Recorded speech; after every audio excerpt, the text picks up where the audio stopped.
ביקשו ממני לרדת לרזולוציות קצת יותר קטנות לגבי איך ממש מכינים את הדייסה, ואיך חושפים את התהליך להרבה יותר פשוט. בדרך כלל כפית כזאתי זה 10 cc, בדרך כלל.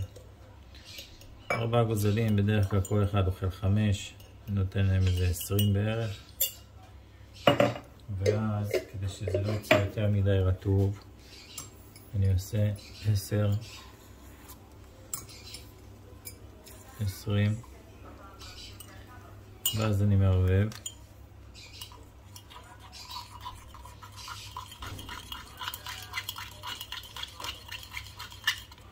עד שזה יצא דליל, בדרך כלל זה נדבק, גם בקצוות צריך לערבב את זה טוב טוב טוב טוב טוב.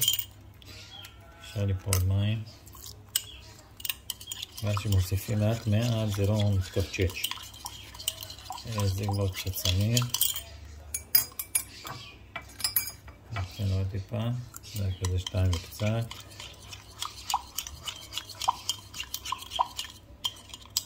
זה הכל. עצור.